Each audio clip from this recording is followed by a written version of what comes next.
रानीपुरा से लेकर राव तक में पटाखा संग्रहण और निर्माण में नियमों को ताक पर रखने की कीमत इंदौर ने कई जान गंवा कर चुकाई है। कहने के लिए प्रशासन ने रानीपुरा के व्यस्त क्षेत्र से पटाखा कारोबार को बाहर कर दिया था। रीजनल पार्क में बने अस्थायी पटाखा मार्केट में ज्यादातर दुकानें किराए के लाइसेंस से चल रही हैं। यहां पर 68 दुकानों को लगाने की अनुमति दी गई है। प्रशासन की संजीदगी का आलम यह है कि असल कारोबारियों को तो थोक पटाखा लाइसेंस जारी नहीं हो रहे, लेकिन किराए पर चलाने वालों को बिना रोक टोक लाइसेंस दे दिए गए हैं। प्रशासन ने शहर भर में धड़ल्ले से पटाखों के लाइसेंस जारी कर दिए हैं। इस बार कोरोना की तीसरी लहर की संभावना एवं महंगाई का असर पटाखों की बिक्री पर भी पड़ा है। हालांकि फिर भी आतिशबाजी के शौकीन लोगों के लिए यह बात कोई मायने नहीं रखती। वहीं बच्चों की खातिर लोग पटाखों की खरीदारी कर रहे हैं। चाइना के पटाखों के साथ ही देवी देवताओं के चित्र वाले पटाखों पर भी प्रतिबंध लगा हुआ है। इंदौर होलसेल फायरवर्क्स एसोसिएशन के अध्यक्ष कैलाश बालचंदानी ने मीडिया से चर्चा में बताया कि शिवाकाशी के पटाखे सबसे अच्छे होते हैं। चाइना के पटाखे सस्ते और विदेशी होने के चलते लोग खरीदते हैं। हमारे एसोसिएशन के लोगों को तो सख्त निर्देश है कि चाइना के पटाखे नहीं बेचे जाएं। उल्लंघन करने पर कार्रवाई होती है। बाकी के लोगों के बारे में हम कुछ नहीं कह सकते। जब आयात पर प्रतिबंध है तो बाजार में आते कैसे हैं, जांच होना चाहिए। प्रशासन ऐसे व्यापारियों की धरपकड़ कर मामले की गहराई में जाए।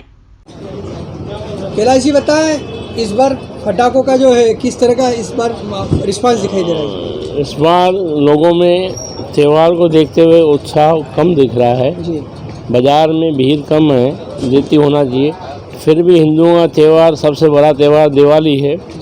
बच्चों को फटाके अनार चकरी वगैरह लोग दिलाएंगे जी। और उसके लिए आ भी रहे हैं। जी।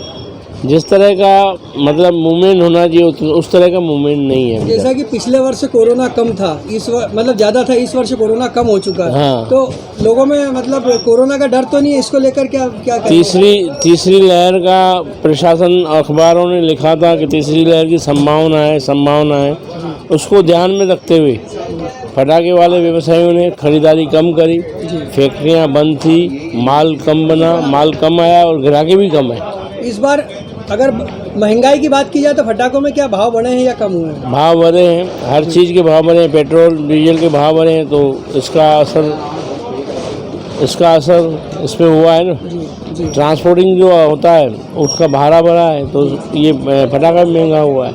अगर बात की जाए चाइना के पटाखे जैसे प्रतिबंधित है तो क्या उसका भी विक्रय किया गया है? चाइना के पटाखे प्रतिबंधित है जी। लेकिन आ कहाँ से रहे, कैसे आ रहे हैं? जी।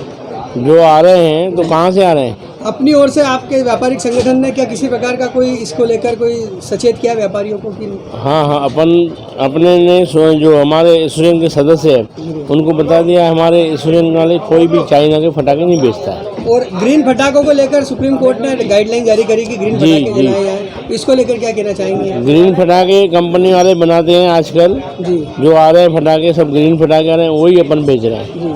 अपनी ओर से क्या मैसेज देना चाहेंगे सभी व्यापारियों को लिए और खरीदारों को क्या कहना चाहेंगे आपके संगठन? फटाखे का व्यवसाय जो है खतरनाक व्यवसाय है, सावधानी पूर्वक करना चाहिए। इसका डिस्टेंस का पालन होना चाहिए। हमारी दुकानें जो है पहले रानीपुरा में स्थायी दुकान लाइसेंस था, अब उनको पी नरहरी साहब ने कैंसिल करा और हमारी कोई व्यवस्था नहीं करी। अस्थायी तब से हम भटक रहे हैं। शासन को फटाके वालों के लिए बात की जाए लक्ष्मी बम पे भी प्रतिबंध लगाया गया। लक्ष्मी जी भगवान के फोटो प्रतिबंधित है। भगवान के फोटो वाले फटाके अब नहीं बिकते हैं और हमने भी वहाँ पे जहाँ बनते फटाके उनको सूचित कर दिया है कि भगवान के पोस्टर न भेजें। ये हम रीजनल पार्क में खड़े हैं, कितनी दुकानें इस बार लगी हुई है? यहाँ पर 68 दुकानें लगी है। और आपके पूरे इंदौर शहर में कितना? हमारी जो एसोसिएशन है उसके 56 मेंबर है, बाकी सब अवैध हैं। उसके बाद कलेक्टर साहब ने जो लाइसेंस दिए हैं